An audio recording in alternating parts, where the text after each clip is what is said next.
Hello, New Zealand. Well, it's a very special night tonight. Cheers. It's our 100th episode. 3 years ago, we started off, we didn't really know what we were getting into. And we started off with a fairly interesting little panel. We found the best we could at short notice. And this is a little excerpt from our very first episode. Hi, I'm Bob McCoskrie. Welcome to Straight Talk. It's a brand new show where the panelists are unashamedly and unapologetically social conservatives. And let's put them up as the Brady Bunch. Look at that. What an intelligent looking family that lot is. Wow. Okay, so there we are. That was the very first panel. So we've got, what have we got? We've got Bruce, Ashley, Christine, and special welcome back. Sorry, what's your name? Bottom right-hand corner there? Mum. Evening, everybody. I'm Alla. Hello. I'm no longer a myth. Alla Pomalele has been a faithful staff member, and Alla has been doing her bit for the fertility rate and pro-family message of New Zealand, pro-life, pro-family, 2 children since she started at Family First. So we are doing fantastically. Anyway, it's lovely to have you back, Alla, for our 100th episode. We're looking forward to hearing from you.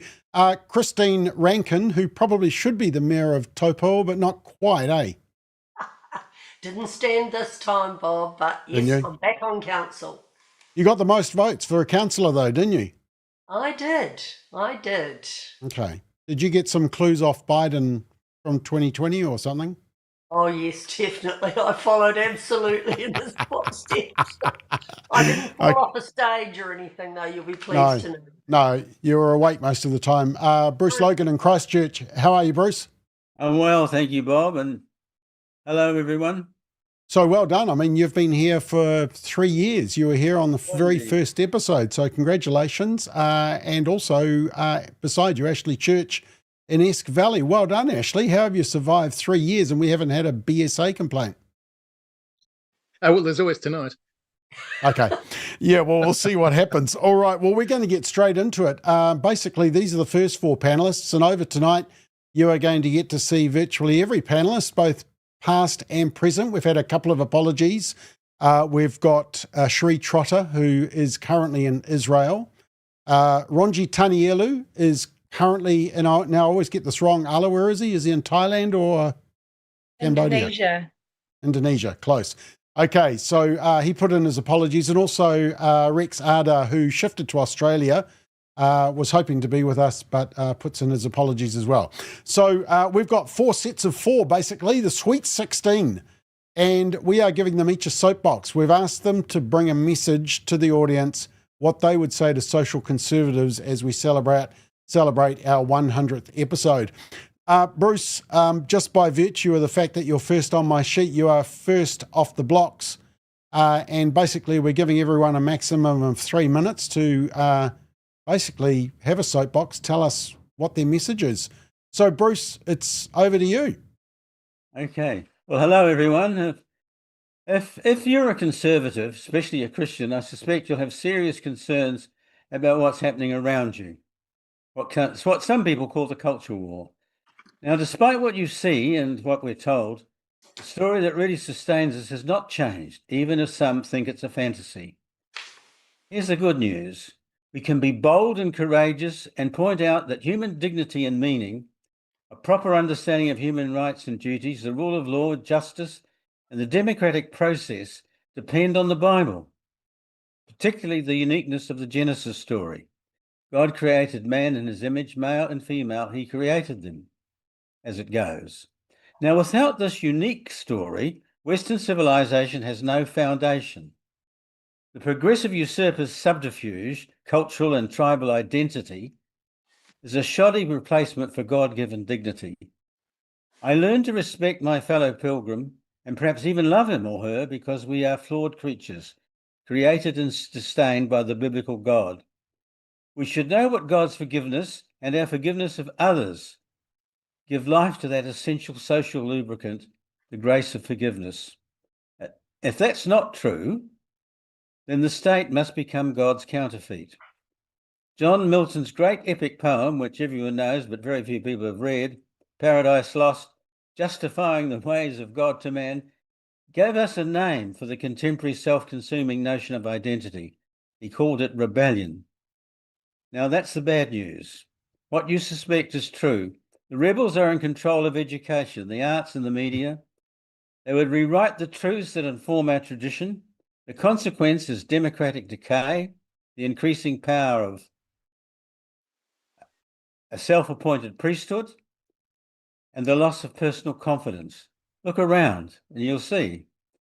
A Western civilization suffering from dementia is no longer willing to believe that God created and continues to create us. Instead, we would build and describe our own humanity, universities giving up on the search for truth, and consequently schools resemble instruments of propaganda rather than institutions that pass on the meaning and power of our traditions.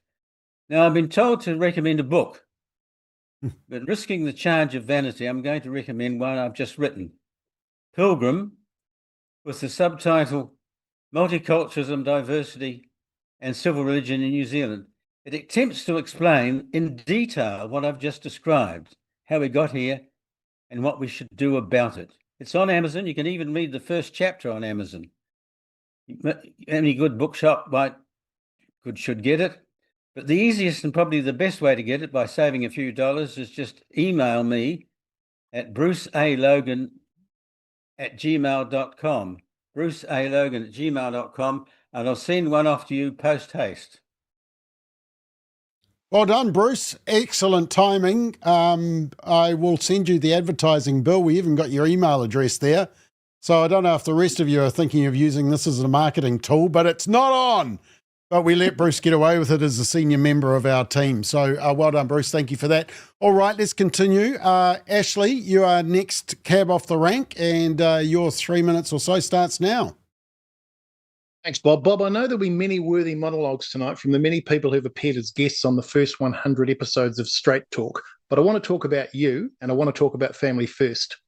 Nearly 20 years ago, you launched Family First to champion strong families and a strong nation, and you've been its relentless, cheerful battering ram ever since. You built an organisation that punches far above its weight, not just press releases and position papers, but real campaigns that move the needle. Your Value Your Vote guides have helped New Zealanders to weigh the record and the values of candidates every election cycle since 2008, providing a practical tool that's now part of the furniture at election time. When the cannabis legislation referendum rolled around, Family First helped to front the Say No to Dope effort, and the country voted no. That wasn't an accident. It was organisation, persistence, and the courage to be unfashionable. But you've never just played defence. You've built platforms such as this one to debate, to educate, and to encourage. Week after week, you've hosted tough conversations and kept ordinary Kiwis in the loop when the mainstream drifted. And when the state stripped Family First of charitable status, you didn't sulk, you doubled down on the mission and you kept going. That's grit, and people noticed. When I look back, I see 3 C's: consistency, courage, and compounding. Consistency, turning up when others moved on. Courage, saying the things that needed saying, even when it cost. And compounding, small, faithful steps, year after year, turning into actual cultural weight, research briefs, election resources, select committee submissions, community training, and a growing audience who feel less alone because you kept the lights on. That's how tides are held back, not with one grand moment, but with 1,000 steady ones. Tonight, I also want to acknowledge a sobering moment beyond our shores. When Charlie Kirk was killed, the shockwaves went around the world. Whatever people thought of him, the scale of the response told you something about the force of conviction and the void that conviction leaves when it's silence. In that sense, Bob, you are New Zealand's own Charlie Kirk. Tireless, unafraid, mobilising people who thought they were alone and proving that they're not. Has it made a difference? Absolutely. You've helped to hold back tides that would sweep families off their feet. You've kept politicians honest, equipped families, and given a microphone to common sense when the mainstream media chose not to. And you've done it without bitterness. Firm, yes. Conviction when needed, sure. But always with that grin that says we're in this to win hearts, not just arguments. That's leadership with a smile, and it's rarer than we care to admit. I'll finish with one piece of advice which I know you already understand. All of this, the advocacy, the effort, the late nights, the interviews, the research, the campaigns, all of it is ultimately in service of leading people to Christ. Policy wins are great, but changed lives are eternal. And I have no doubt that through your work, many, many people have found that hope over the years. Blessings to you and to your extraordinary team, Bob, and best wishes for another 100 episodes of Straight Talk. All right. Sorry, I just need to note down where to send that check. Sorry, what's your postal address? Ashley, that was very kind of you. And that has really put the pressure on Christine now to be as nice and charitable. But I do want to say it wasn't kind. It's absolutely accurate. Absolutely. Okay, thank you. Christine, it is your chance now. So the platform is yours. Thank you, Bob. The world is teetering on the edge of disaster. Excuse me. Everywhere you look, there are massive complexities. You can put your head down and believe it isn't true, that we've been here before and it's all going to be okay. I don't believe that. However, I do believe it's up to us. We have to fight for what is right, openly and until the bitter end, whatever that might be. I do believe that the other side of woke, the one that I'm on, the far more conservative one, is starting to get some strength and some credence. Something has shifted. Was it Charlie Kirk's death that's done that? I certainly felt it far more strongly after that. He was a living, breathing example of courage, of never giving up, always in a respectful, in fact, in a loving way, but a young man that many of us had never heard of until his death, but stopped the world. It also made the evil and the ugly of the extreme left incredibly real, sickening in its depravity. Any chance I get to talk about how important it is to stand up for what you know is right, yes, even if you have to stand alone, I do it. I take that opportunity, and I'm now known as a conservative commentator. Who would have ever thought that that would happen? And I'm grateful to be able to do that very publicly and very often. At the end of the day, the only person you can control is yourself. I don't believe we have a right to control anyone else, but we do have a right to challenge, to fight hard for what we believe in, and to praise strongly our role models and put up the people who go into the arena. In fact, to follow them right in there. And if you don't know about the arena, then read Theodore Roosevelt's writing. It's our basic freedoms that are at risk. I'm no conspiracy theorist, but there is a plan to convert the world into a dark, evil regime, and it's on our doorstep, and it's alive and well in many places in the world currently. If we believe that someone else is going to fix it for us, we've already lost. It's about you, it's about every one of us. And if you look at the number of followers that Straight Talk has, the potential for the conservative movement is absolutely enormous. If individually and collectively we actually use that power, I believe that we can win through this madness. I invite you not to be just a casual watcher or listener, but to truly use your strength to protect our country and perhaps to influence the world. We can either pretend it's not happening, or we can get up and find that future together. I invite every one of you into the arena. And I want to leave you with one of Winston Churchill's greatest quotes. Success is not final, failure is not fatal. It's the courage to continue that counts. Well done. Thank you, Christine. And that was a perfect 3 minutes. That was timed down to the that was amazing. Well done. We are going very well. We've got to get through 16 panelists tonight, and we're doing great timing. Now, finally, lastly but not leastly of our first group of four is Ala Pomalele, welcoming her back to the hot seat. And Ala, I don't know if I should do this, but I'm giving you 3 minutes on the soapbox. You go, girl. Malolele, everybody. I'm sorry I've been busy being a trad wife, but it is wonderful to join in this momentous occasion and episode.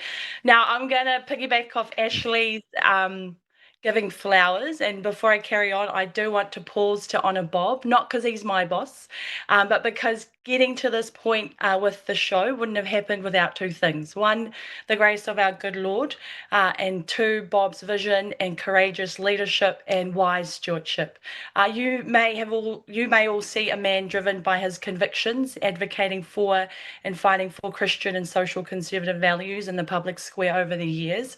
But many will not know the sacrifices he and his family have made, the kickbacks, the threats, the pushback, the rejection, etc., that he faces as well. So, however, despite all that, Bob has remained faithful to the calling God has given him.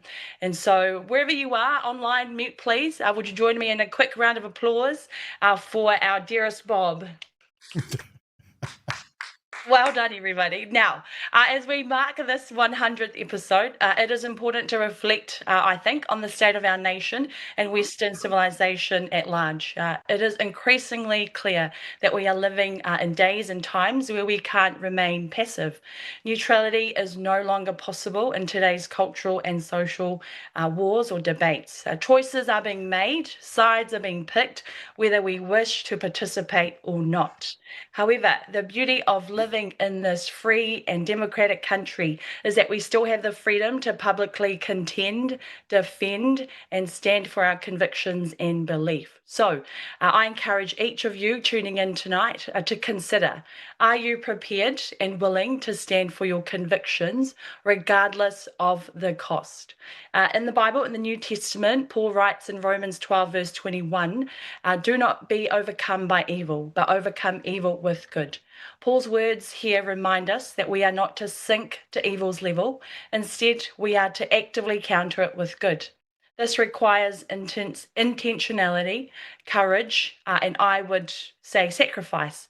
This means that when we take a public stand for our convictions, we should not let fear of persecution, bullying, rejection, or even being cancelled dictate our actions or our responses. Instead, our words and conduct should be guided by a desire for truth, to be spoken with grace, with grace, love, and honesty.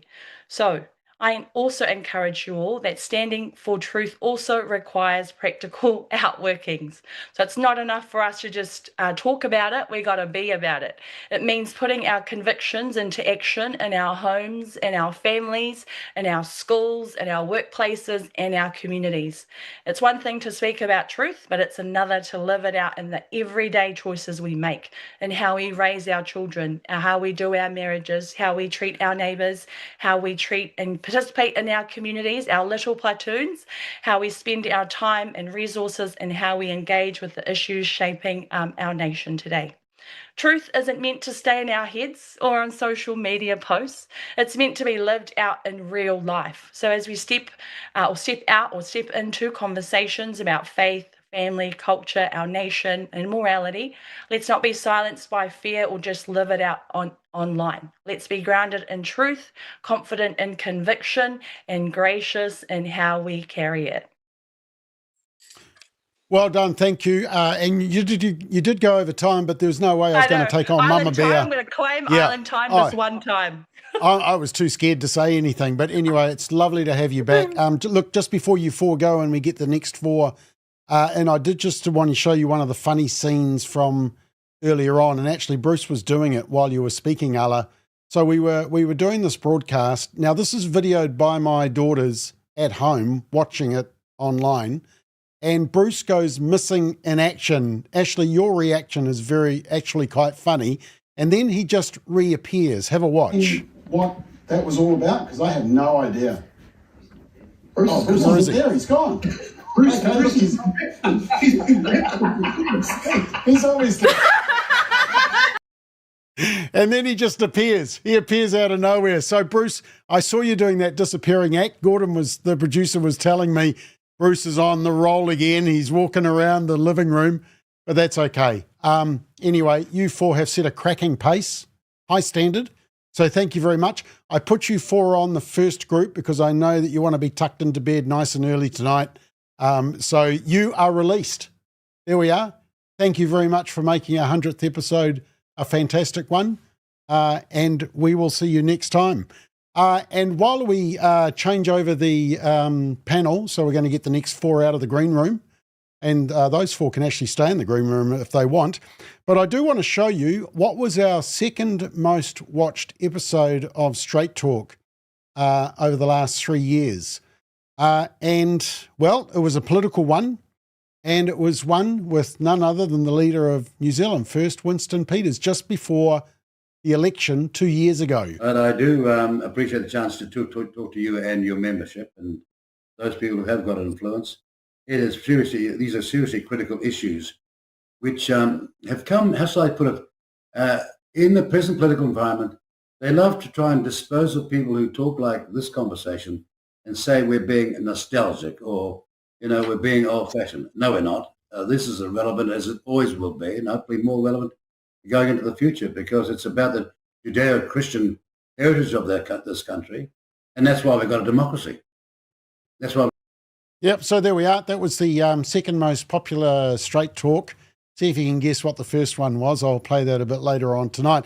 Anyway, here's our next beautiful batch. Man, we are really going for it. Firstly, Ate Moala in Wellington. How are you? Oh, turn your microphone on. That would be great. There it is. Malole. Yeah, nice to see you. You're recovering from the game yesterday at Eden Park. Were you one of the... Oh, we were just kind to let Kiwis win now and again. Being charitable. Nathan Sauli, how are you? Yeah, very well. Honoured to be here for episode 100. Thank you. Yep, okay, fantastic. Mel Taylor up north. How are you, Mel? In the grand old... No, you're not in the grand old chair today. What are you sitting in? Still in the Oh, no, you are. Still in... It is. Yeah. Okay. And congratulations, 100th episode. Well done. Thank you. Thank you for being part of it. And Dr. Reverend Michael Reid in Christchurch. How are you, Michael? Good, thanks, Bob, and good evening, everyone. Okay, now the order that I've got here is Ate, Nathan, Michael, Mel. So we're going to get straight into it. You got your 3 minutes. Ate, over to you. The soapbox is yours. Thank you very much. It's not a surprise that the New Zealand health sector is in crisis. And we all know we have got a terrible abortion law. We have got high youth suicide compared to the rest of the world. We've got this transgender ideology being pushed, and our children and our teenagers receiving 10 times more hormone injection compared to the rest of the world. So, this is a disaster. And our falling birth rate compared to Western countries. And then, of course, we have euthanasia. So the question is what we're going to do about it. In New Zealand, over the last 30 years, we've had 500,000 babies being murdered in the mother's womb. That's 500,000. 1 in 4 of those aborted babies are Māori babies. More Pacific babies have been aborted in the mother's womb compared to compared to all the causes of death combined, cancers, heart disease. So again, we need to wake up. 46 babies are murdered in the mother's womb every day. So by the end of this session of the 100th Straight Talk, 2 babies would have been murdered in the last hour. The gender ideology. So what we're needing is wisdom. We need wisdom and courage. We can't just talk about it. We can't just sing about it. In our churches, we sing about it, and we need to close this door. The spirit of death is wide open, and who has the responsibility to close it? It's us. We need to pass on something to the future generation, a culture of life. We can't blame anybody else. The media is terrible, but the responsibility is on us as conservative people. Encourage you to vote for life, vote for courageous leaders, and let's pray. So my prayer is Isaiah 25. It says this about the shroud of death, that it needs to be destroyed. The responsibility is on us. We have the courage. We have God with us. And we pray that the shroud of death will be destroyed in Jesus' name. Amen. Well done. Thank you, Ate. Hard-hitting but a necessary message, that's for sure. All right, let's continue. And Nathan Sauli, and Nathan, you're into a new project. You want to quickly just tell people what your new job role is? Yeah. So recently, a small team and I have stepped aside to create a new institution or a new organization called Pillar, and we're a civil liberties organization focused on protecting individual life, liberty, and rights. So Right. yeah, a lot of exciting stuff on the table. Yeah, no, fantastic. It's fun watching, sort of slightly down the track, watching a new organisation and thinking, wow, there's all that ideas coming in. It's so important that there's a number of us locking arms and getting support from each other. Synergy, I like to say. Anyway, it's not my lecture. Nathan, over to you, and your 3 minutes starts now. Awesome. Well, yeah, I mentioned as I joined, but thanks so much for having me. And as I mentioned, we are doing something new, but it's been inspired by many of the people who are speaking here tonight. Incredible people, conservative commentators, and people who are really advocating for life in New Zealand. One of the big motivations behind this new venture is just through a bit of travel overseas and talking to young people around the country, just the lack of optimism, the lack of hope, and the lack of faith that we were encountering through our conversations, and just believing that it's not natural. There's something more at play here. So stepping aside to create something that is pushing for those Christian values of faith, hope, and optimism, and that there's more than what we see in the natural happening. So I suppose if I could share one message tonight with all the Straight Talk viewers and all the amazing people who tune in, it would be that New Zealand is an amazing country. We have an amazing heritage. We stand on the shoulders of great men and women who have gone before us, and we have a foundation that is undeniably formed, shaped, and flavored by the Judeo-Christian values. And we should be proud of that. We should be excited about that and everything it affords us. But it doesn't happen by accident, and it's not going to remain by accident. We need to be intentional. So my message would be to remain optimistic about the future, to engage, to be responsible, and responsibility can feel like a burden, but know that in the other hand, with responsibility comes ability. Trying to let everyone else out there know that at Pillar, we really believe that New Zealand has a great future, but it's going to take all of us coming together, like you said, Bob, synergy. So to everyone who's out there listening to Straight Talk, you're already aware of the difference that you can make, but I want to re-encourage you that as we head into especially the 2026 election, to re-engage, to talk to that family member, to cross the road and talk to that neighbor, to talk to that person in the church foyer and remind them that their voice matters, that their Christianity matters, that their view and their faith in their community matters, and to encourage everyone to be bold and prayerful about the future of our nation, that we can definitely see a turn for good, that we can see light crest and break through the darkness if we all come together in unity and in faith and in prayer. So optimism, that's what I hope people can take away from this brief sort of reflection, and hope for the future of New Zealand and hope for the future of our country. And Bob, it's been said many times, but thank you so much for what you've done with Family First. So thank you. Awesome. Thank you, Nathan. All right, let's continue on. And Michael, your 3 minutes starts now. Thank you, Bob, and good evening, everyone. I want to talk about Marxism tonight. And Bob, I'm old enough to remember the old Cromwell, where the two great rivers came together to form a mighty Clutha River. But it all started with little tributaries and streams high up in the country, in the high country, that create this singular surging torrent. For me, the most decisive philosophical current facing our culture is Marxism, specifically modern day or neo-Marxism. Everything we discuss on Straight Talk has its origins, at least partially, in this most pernicious philosophy. Radical gender theory, anti-Semitism and the pro-Palestinian rallies, taturity and climate justice, and wider social justice demands for equity, where the state becomes a blunt instrument for redistribution to equalise outcomes and address oppression, racism, and an increasing number of phobias. At its core, Marxism hates God and it seeks revolution. It rages against the establishment but has no real substance beyond protest.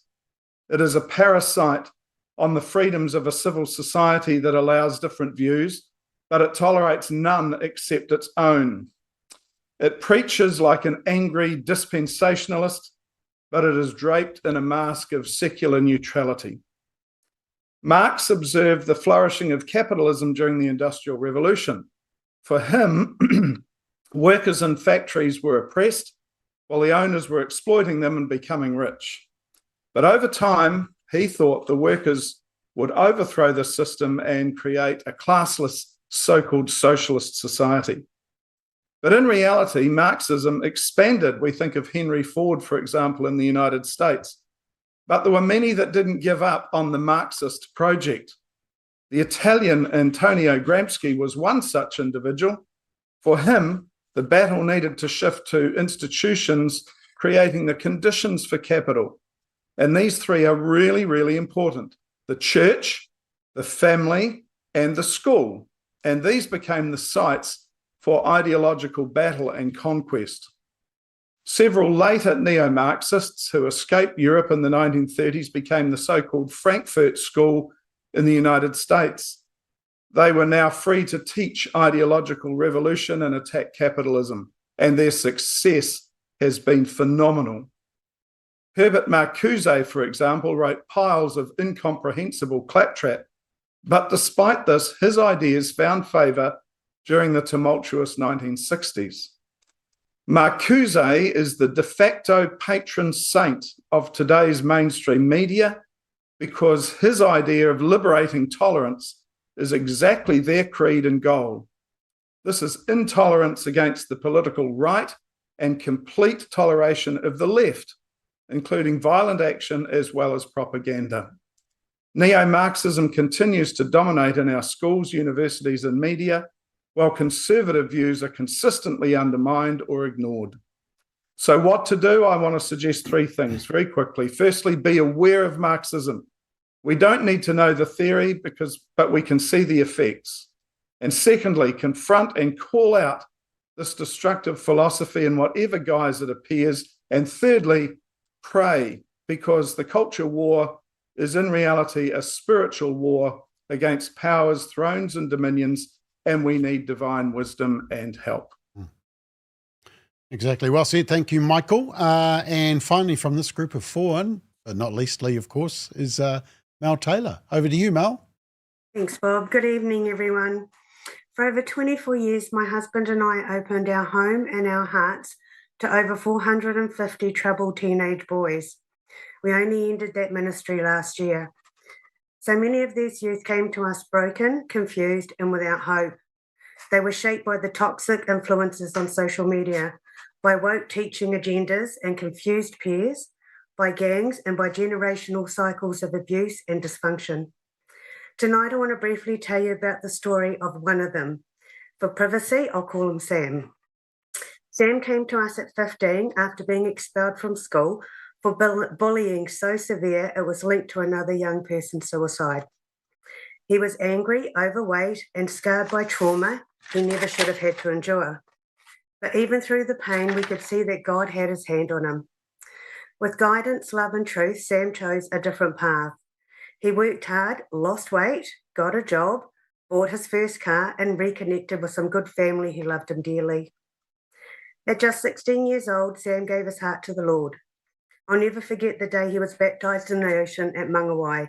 His smile said it all. Sam called me Mum. On March 11, 2021, my heart was shattered when Sam was killed in a freak car crash just weeks before his 18th birthday. Excuse me.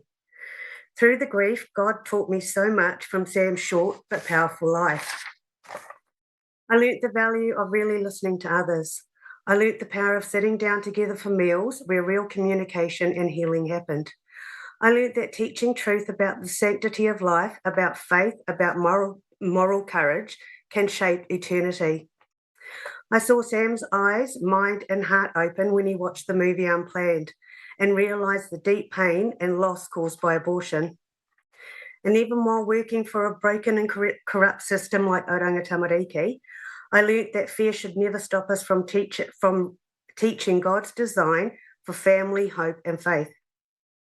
We must speak boldly against the ideologies and online agendas that target and confuse our children, against pornography, gender ideology, and the attack on the family unit. Because silence only helps darkness spread. I've learned that the cost of speaking truth is nothing compared to the cost of saying nothing.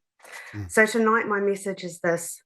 Do not underestimate the power of standing for truth. Do not underestimate the impact of your courage can have on a life, on eternity. The only thing necessary for the triumph of evil is for good men to do nothing. Thank you. Excellent, fantastic. You have all done wonderfully, and so you're dismissed. It's got to be the shortest Straight Talk demand I've ever placed on you. It'll never be this short ever again, but it's a special one tonight. So Ate, Nathan, Mel, Michael, thank you very much and really appreciate you being here.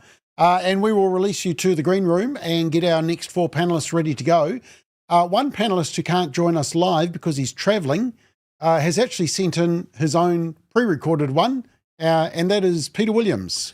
For a variety of reasons, I've recently been remembering a fellow called Len Potts, a man many consider the greatest creative mind in the history of New Zealand advertising. I knew Len a bit because we played some golf together. Len's work is still fondly remembered nearly 10 years after he died because, among other campaigns, he was behind the Crumpy and Scotty ads for Toyota Hilux and the Sailing Away song for the first America's Cup Challenge. My favourite Len Potts work, though, is from 1990. They were actually ads for the Bank of New Zealand. But it was more than advertising. It was a philosophical reflection of the times. The series featured some archetypal themes: a beach, a batch, a boat, Saturday morning kids rugby, a Māori carving, and references throughout the series to Aotearoa. The brilliance of the campaign, though, comes through Potts' own Benson and Hedges-soaked vocal cords intoning, "Who are you? You're a New Zealander." It actually goes on to say, "And we are your bank," as the New Zealand flag flutters under Murray Grindley's music. The bank was sold to the Aussies a couple of years later, but that's another story. So that was 35 years ago, for me, half a lifetime back. It's a time that only about half of us will remember with any clarity. Yet the question that Len Potts asked and answered back then should be as relevant today as it was in 1990. Sadly, it's not. In 2025, if you ask, "Who are you?" how many would say, "I'm a New Zealander"? Many might say, "I'm Māori." Others, perhaps, "I'm gay or queer or trans," or "I have a disability." A combination of identity politics, indoctrination through education, and a mainstream media lacking awareness of the need to reflect the entirety of New Zealand society means that we have a nation more divided, much more divided than it was 35 years ago. Maybe I'm being soppy and nostalgic in my pensiony years, but wouldn't it be a better place if the immediate response from all of us to Len Potts' question was still, "I'm a New Zealander"? So why are we such a disjointed and incohesive society? I felt a sense of national pride as I watched those bank commercials back then, even if I didn't change banks. But remember, this was a time before significant economic and technology change. It was 5 years before the first treaty settlement with Waikato Tainui, 8 years before Google, 17 years before the iPhone changed our lives. Those settlements have evolved into a constant stream of entitlement by Maori leaders, while economically underprivileged Maori are still no better off than they were before the settlements. Treaty settlements and internet technology were touted as forces for good when we first encountered them, but really, haven't they been the foundations for a time of self-absorption, of perceived victimhood, and of a country racked by intersectionality? Len Potts asked the question all those years ago, "Who are you?" I'm proud to say that I'm a New Zealander. I just wish everybody who lives in this great land could identify that way before anything else. There we go. Thank you. Peter Williams is on the road, but we managed to persuade him to send in that recorded message. All righty, there we are. We've got our next panel ready to go. We've got, who have we got? We've got Sue Reed in Masterton. How are you, Sue? Very well, thanks, Bob. Congratulations. Thank you. Susie Miller in South Auckland. How are you? Oh, turn your mic on, Susie. There we are. I'll never say that to you again, but tonight I will. Turn your mic on. So charitable. Hi, happy 100. Thank you. Below you, Alfred Nato. And actually, we were looking at the very first episode, Alfred, and you were on it. So you're one of the starters. the 3-year anniversary. So well done. Yeah, you're looking great, Bob. You don't look like a day over 50. So for 100, you're not doing too bad. Yeah, you need those glasses fixed. And finally, Brendan Malone in Rangiora. How are you, Brendan? Good, Bob. Good to be with you. Okay, well, I'm not going to keep you long. I mean, I'm really looking after you. You're 15 minutes, and I'm going to get the best of I can out of you. And the order I've got is Sue, Susie, Brendan, and Alfred. So, Sue, you're first off the taxi rank. Go for it. Thanks, Bob. First and foremost, I'm a Christian, a believer in a triune God and his word via the Bible. Unashamedly Christian, so don't let anyone tell you that that's a bad thing or that it's a crutch, because there are many things in life, many times in life, where you run out of your own strength and your own reasoning. Secondly, I'm unashamedly socially conservative, pushing back on the cultural tsunami that threatens to swamp us. But I stand as a Christian and for things that are socially conservative. But you won't know how to stand or what to stand on if you don't know why you are pushing back or why to take courage and inch by inch on each issue. I encourage you not to be told this or that, but to know it for yourselves. Know why you stand and why it is important. I've developed over the years a blueprint plan, a well-developed worldview and a lens by which I measure all things through. Ultimately, it comes from the Bible and the Judeo-Christian frameworks that give us solidity. So when you put any issue underneath it, we can see where it's out of line. The idea started with my father in discussions to not be so idealistic, go away, dig a bit deeper and come back and prove your point. That's what he used to say to me. Read books, real pages. Old Testament templates by Landa Cope's a good one. Read memoirs. How did they remain resolute in pressured times? I like to listen to apologists like Elisa Childers or Frank Turek, Cliff and Stuart Connect. And as parents, we write on our children's pages of their life. So we have a language to defend, and we must stand with those that seem to be alone in these battles. Currently, women's position and role in society is undermined. No one is going to erase my language. I fought hard to be a mum. Our XX sex-based categories are ours. Our awards, our scholarships, our sports and spaces are our domain for reward, safety and dignity. Men and ideologically driven organisations do not get to redefine what a woman is. The law must safeguard this. Let's learn from Australia and how it failed Sal Grover, Kirralie Smith, Deb Ackerson, to name but a few. So choose this day whom you shall serve comes to mind. Thanks, Bob.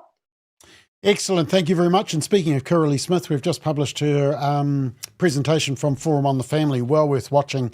And so that's available on our website and also on our YouTube channel. All right, continuing along. And Susie Miller in South Auckland, your 3 minutes starts now.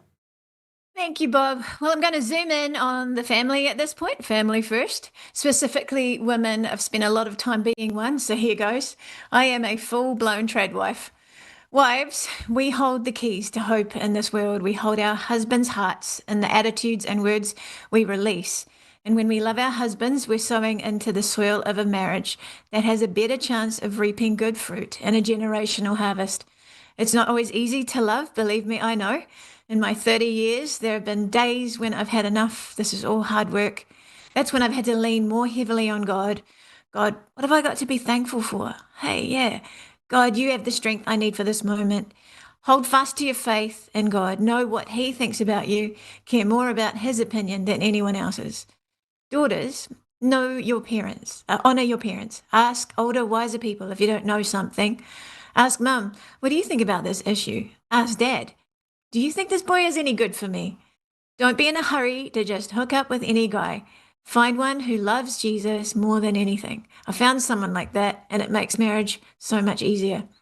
But girls, remember this. You are God's girl first. You are God's beloved, and he is yours. You are already loved, so don't go looking for someone to fill your love tank for you. Mothers, demonstrate faithfulness. Finish what you start.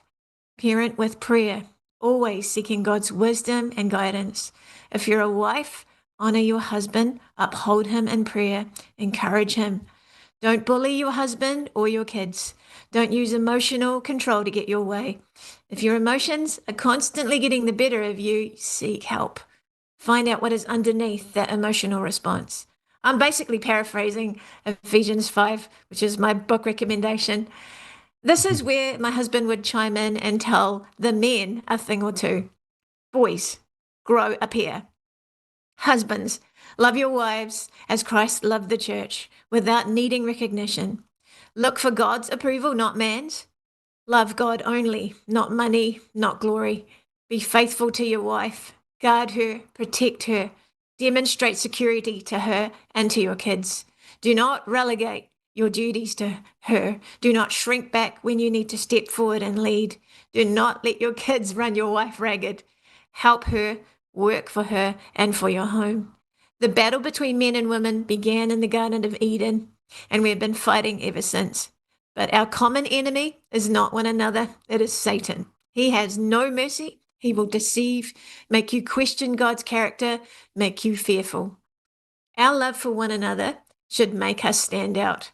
Love between husbands and wives, super obvious.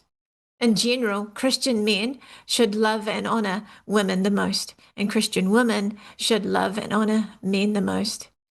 And finally, Bob, I just want to thank you and Family First for being awake when I didn't even know what it meant to be woke. You and Family First are phenomenal. Thank you. Yes, I think if we followed that advice, Susie, families would be stronger, our nation would be stronger. Boy, Sue and Susie have really set a cracking pace. Brendan and Alfred, I think it's going to be all downhill from here. No. Right, Brendan, you are next off the block. Nice to have you on board. 3 minutes starting now. Well, I want to start, Bob, if I can, with a quote from an excellent article that was written a couple of years ago by a Dominican philosopher and priest named Thomas Joseph White. And he said this: the future belongs to the tribe that can articulate correctly the human orientation towards transcendence that cannot be eradicated and that remains at the heart of modernity and especially at the heart of modern democracy. Cardinal John Henry Newman was right to see in modern liberalism a theological adversary, not just a political one. Today, we need to formulate a Christian view of democracy that is not based on the dogmas of liberalism.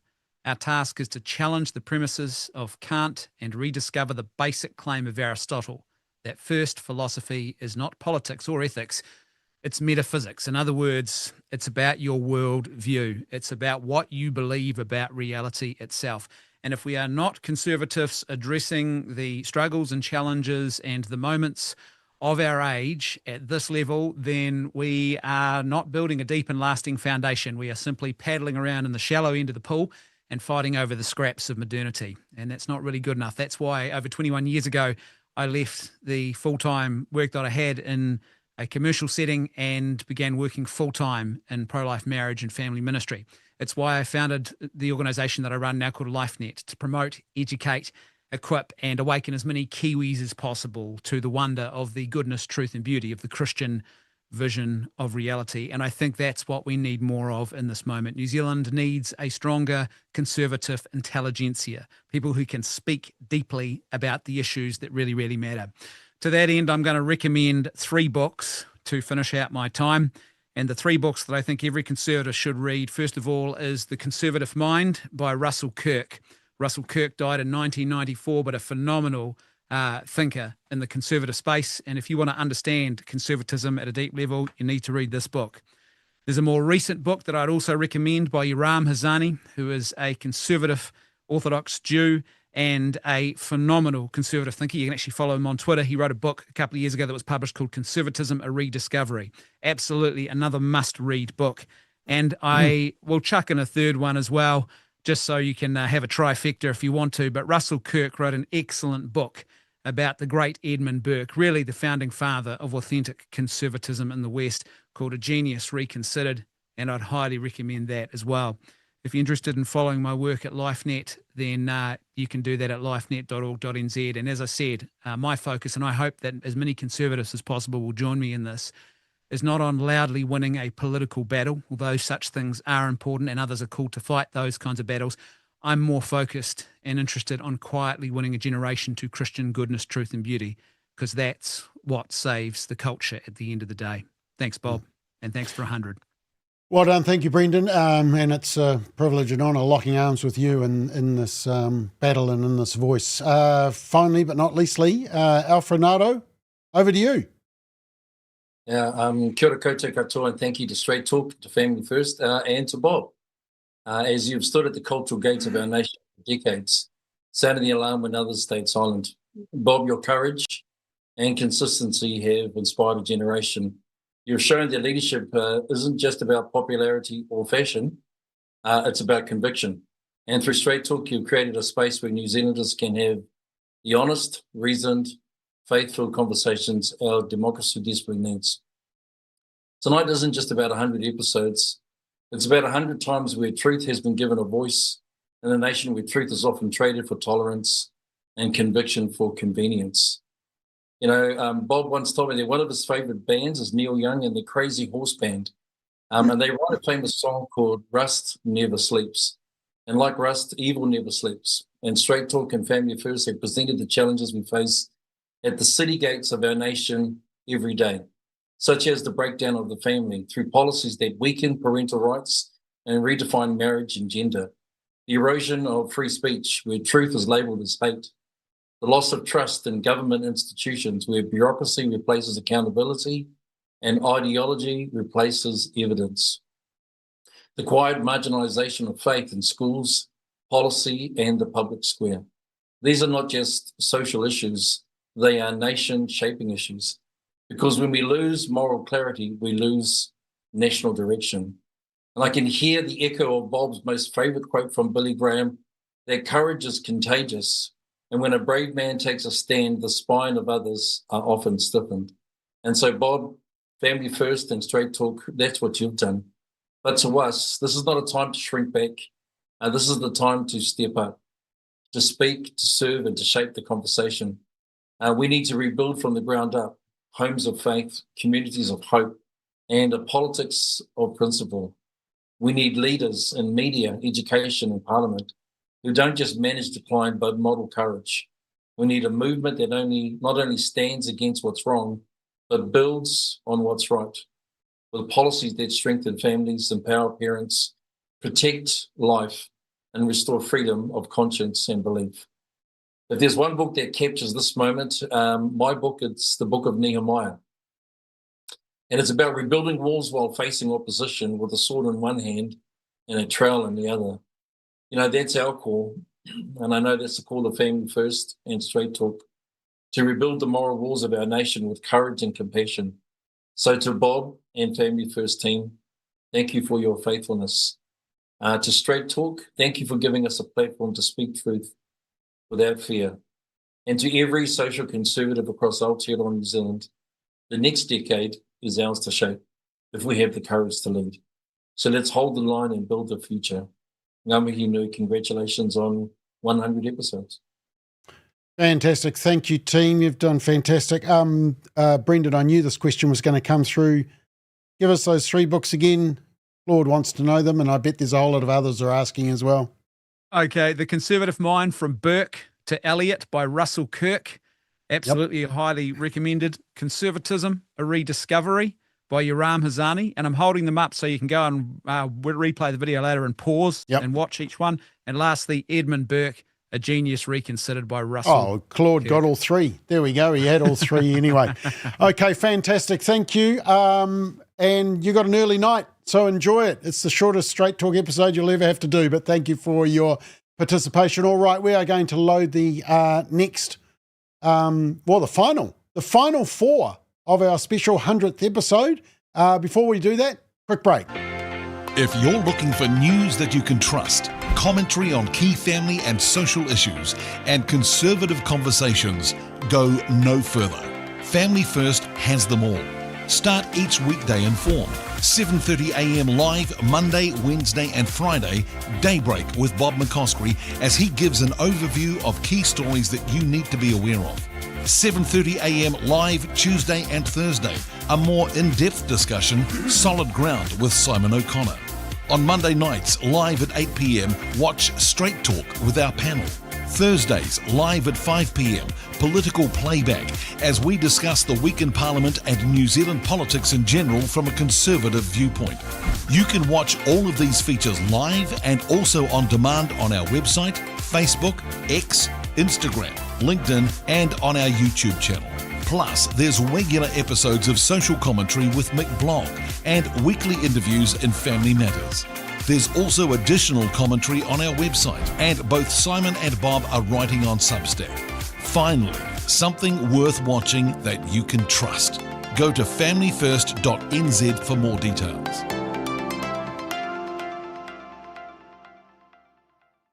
Alrighty, our final four. Boy, we got a special lot. Firstly, Rodney Hyde in the beautiful Queenstown area. How are you, Rodney? Oh, mic on, Rodney. Yeah, I was just saying how great I was, and I took the picture of the rocks behind my cabin. So I put them on instead of my boring wall. Oh, that's interesting. I thought there'd And be it's snow lovely on to there. see you, Tanya. Good to see you. Oh, okay. Well, you two just carry on chatting. Elliot, good to see you. Where are you this time, Elliot? Oh, kia ora, everyone. I am in the lovely land of Palmerston North. Palmerston North. Okay. Getting around. Tanya Unkovic, how are you? I'm very well, thank you. I'm in the big smoke. Okay. Hope that's not marijuana smoke. I'm campaigning against that. Speaking of dopes, oh no, I shouldn't have said that. Simon, how are you, Simon? Oh, we've got such a self-esteem as a former politician that nothing you say is really going to impact. Look, before I go any further, and the funny thing was that I know it's our 100th episode, and Simon will appreciate this, but someone who's doing all the work behind the scenes, doing all the visuals, doing all the technical and everything is this guy. Can you see that? And that's Gordon Clark. So he's our media masterman. He has basically got the professionalism of all our programs, all our videos. And the funny thing is that he normally goes and gets a coffee just before we go on air. And when he was going to go and get the coffee, I was going to load up the photo and make up a slide, so I could show up professionally. He didn't get a coffee tonight. Okay, so I don't know if he's cleansing the system or whatever. But anyway, that is Gordon. He's the guy that makes it all happen. So a big shout out to Gordon, who I came up with an idea and he built this, and it looks really impressive, as I think you'll agree. Right, we're going to get into it. The order I've got is Rodney, Elliot, Simon and Tanya, because I want to leave the very best to last, obviously. Just before we do that, I did have a clip that I wanted to show you. Actually, I have to play the most popular episode. Does anybody want to take a guess at who that was? Israel Folau. No, of Straight Talk. Seymour. Oh, Straight Talk, beg your pardon. Yes, it was. This was it. This is our most watched episode over the last 3 years. Happened 2 years ago, about a month out from the election. They think that the party might have suffered a little bit as a result of this interview. David, welcome. We really appreciate your time because we know it's an incredibly busy time for you. I can't believe how one person can get so much wrong. I'm not sure if you guys believe in DNA. Second issue. That's misinformation there, David. Don't accuse others of it. I find it that you can lie and then laugh at destroying truth. I actually don't know what the point of continuing the interview is. Here we go again. It's another mischaracterization. Anyway, we have a great relationship with David Seymour, and we're hoping to get him on next year as part of the election lead. And although I might get Simon O'Connor to make that particular media request. The other thing I wanted to show, just because see, we're the last one, so we can drag it out a little bit on this one, but I just wanted to show you this clip. Where is it? This one. And I just want you to look at Rodney Hyde in this clip and what he looks like. Simon, top left. Ralph Nader. Okay, I don't know if you remember that, Rodney, but that's like a year ago when you used to sit in your car and broadcast from there. And now here you are in front of a beautiful rock face in Queenstown.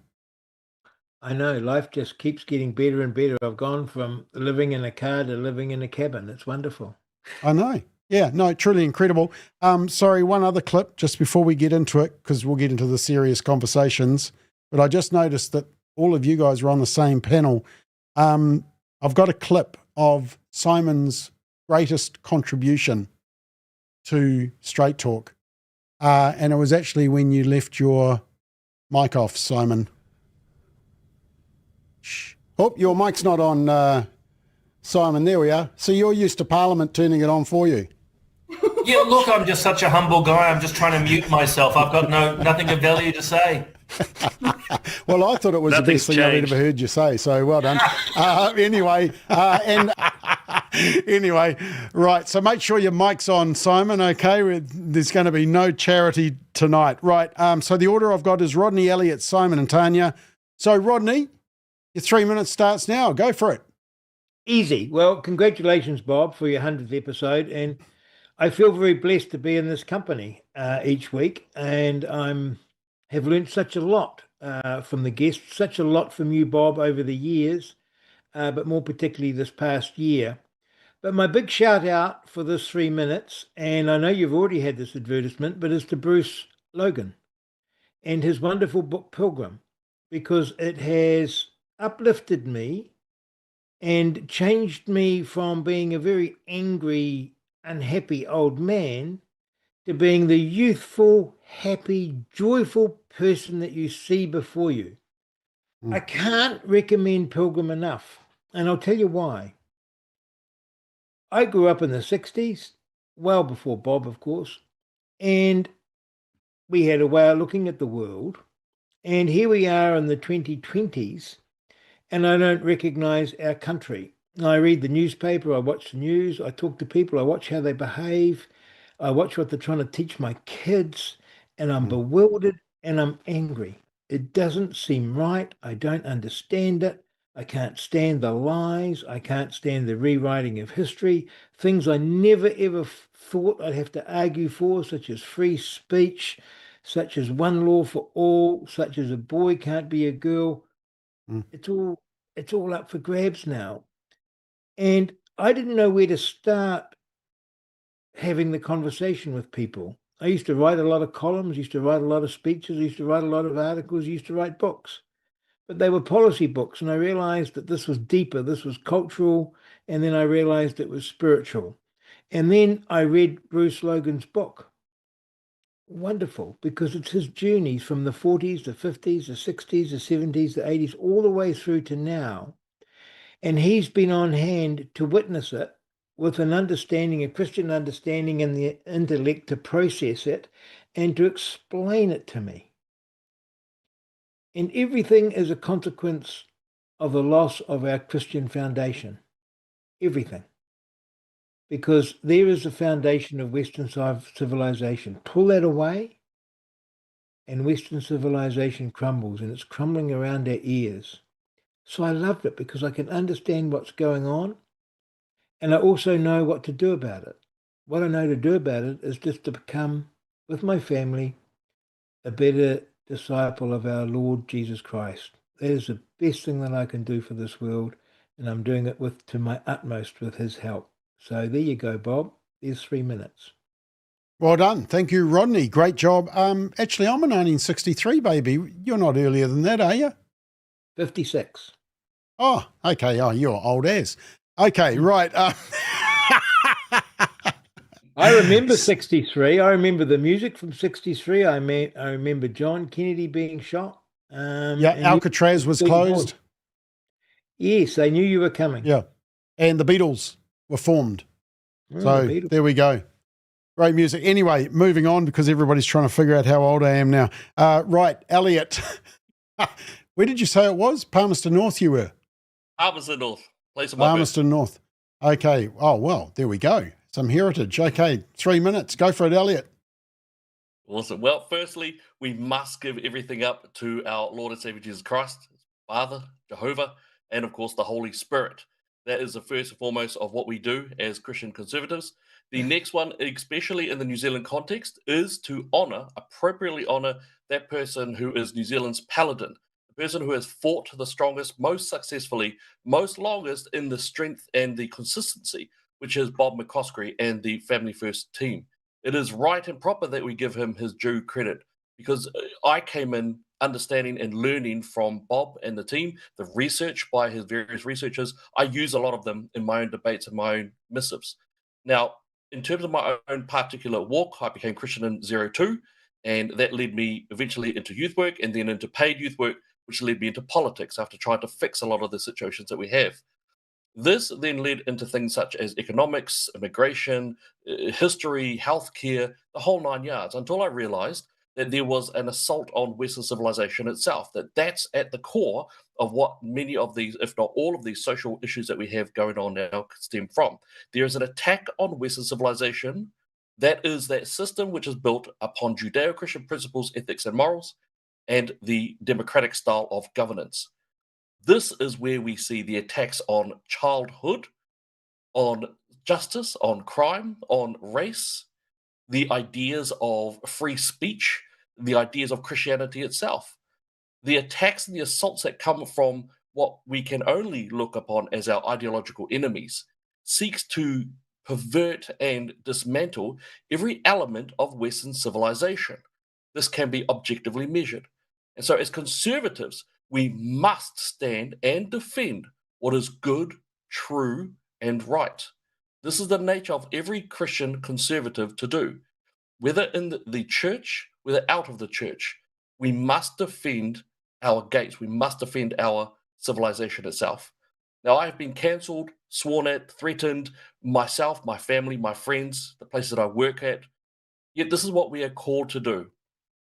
And it truly is to defend what is right, to defend what is good, and to defend what is true.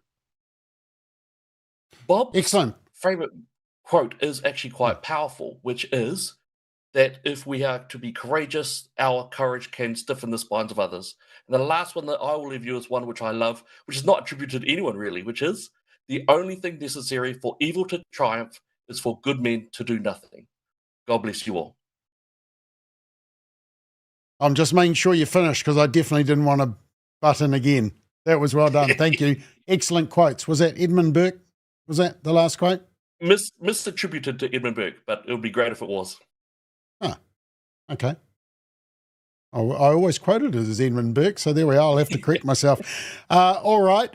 Simon, over to you. You got your 3 minutes. Go for it. Well, hello to all the wonderful viewers and listeners. It's where I'm going to direct my comments tonight, particularly seeing I have my microphone on. And as per usual, I have no written notes and I have no idea what I'm going to say, but I want to direct my main thoughts to all the wonderful viewers and watchers. But before I do so, like the others, to first and foremost, wish Straight Talk a happy 100th. That's a remarkable time in itself. But it is also to you, Bob. And yes, I know I work with you alongside an amazing group of people, but you have to be acknowledged. It's the leadership of Family First, not just this day, the last week, the last month, but for 20 years, solid years, consistent with that courage and conviction, which others have said. But it's also that creativity. You came up with these ideas and you started from that little seed, if you will, planted into something now which we celebrate at 100th episode, which is fantastic. But as I say, I want to direct my thoughts and comments to our wonderful viewers and watchers. These shows like Straight Talk we do for you, but we're able to do them because of you. So really, it's a thank you to all the wonderful viewers and listeners around the country and around the world who follow us, who support us, be it through prayer, through donation, through encouragement, through the emails, or as Rachel and I found the other day, simply stopping us in the Mitre 10 to have a chat. We are so indebted to you and for you. As I say, we do Straight Talk and the other shows for you, but it's because of you we're able to do so. The other message I'd want to make through all of this, again to our viewers and supporters and listeners, is you are not alone. If there's something about Straight Talk and all these amazing panelists who you've seen here tonight, along with literally the thousands and thousands of people who view this and other shows, in fact, I'm underestimating, it's the tens of thousands now, you're not alone. The woke progressive world, the anti-conservative world, wants you to think you're alone, that your ideas are somehow misguided, singular, monological, and are just stupid. But if Straight Talk tells you anything, it's actually a community of people, literally thousands, tens of thousands of people in New Zealand who believe these things, who stand together. And so do not be afraid. Do not feel that you stand alone. You are in this wonderful community of right thinking and conservative people. And the last very quick thought, seeing there's 27 seconds to go, counting down reminds me of Parliament. Always remember that Christ has won the victory. 2,000 plus years ago on the cross, he won the victory, good over evil. And we're simply called to do our part, to be part of that salvation. So happy 100th to Straight Talk, and here's to the next 100. There we are. Well done. Thank you very much. And lastly, but not leastly, number 17. And actually, I think, Tanya, you're probably the newest kid on the block, I was thinking. It's sort of a race between you and Nathan. But I think I am, actually. Yeah. So, look, it is lovely. You've raised the whole intellect and the look way above it was, just looking at those guys above you. But anyway, Tanya, over to you. Your 3 minutes starts now. Thank you so much. Look, I just want to say amen to all of the above that I've heard this evening. And thank you, Bob, for helping me to have a platform again to talk about some of the things that are so important to me. And the one I'm going to talk about tonight is unity, the importance of unity. And it is a message that I have continuously written about, spoken about, and is actually one of the reasons why I went into politics, actually, because I saw how divided our country was. And as that beautiful Bible verse says, a house divided cannot stand, whether it be within a marriage, a family, or a country. We are not going to thrive if we continue to be divided.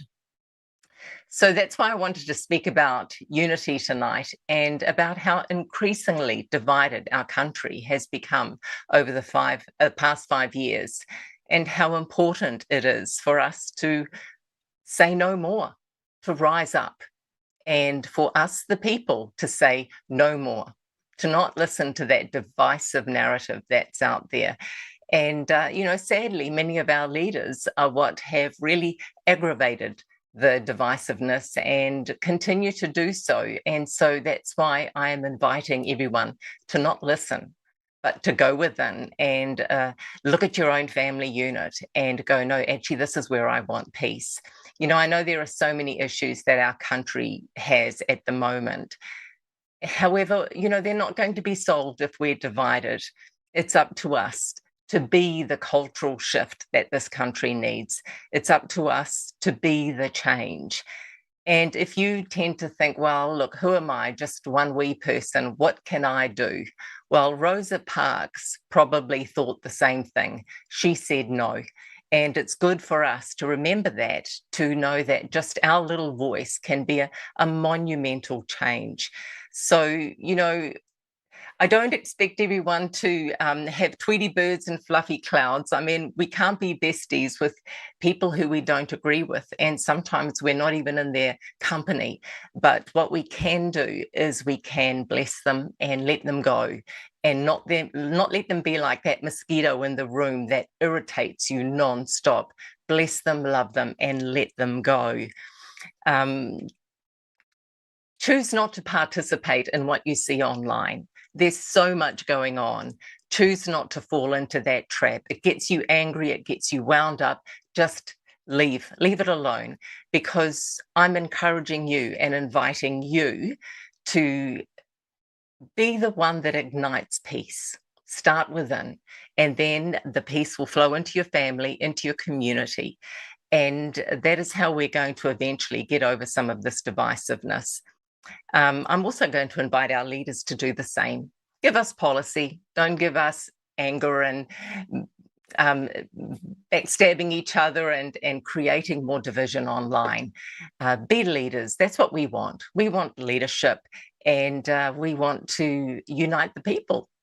Anyway, start within. Nothing is worth losing your peace for. I I encourage you all, invite you to live a passionate life, one with meaning and purpose. And the book that helped me do that when I was going through my darkest times was Man's Search for Meaning, Viktor Frankl. And the other book I'll encourage you to read, one that helps me to stop and be quiet and listen to God's whisper, is the Bible. Anyway, I don't know how I've gone with time, Bob. Have I gone over? You have done well. We were just watching, concentrating. I was watching the other guys. That was a great way to end it. Very positive. Look, thank you, everybody. Rodney, Elliot, Simon, Tanya, you've done a great completion to our 17 panelists. Somehow we got through there. And thank you to everybody for watching. This was our 100th episode. 3 years ago we started this, didn't know where it was going. And 100 episodes, well, here's to the next 100. We'll be back next Monday night with resume normal service, and we'll get into some of the debates. But until then, thanks for watching.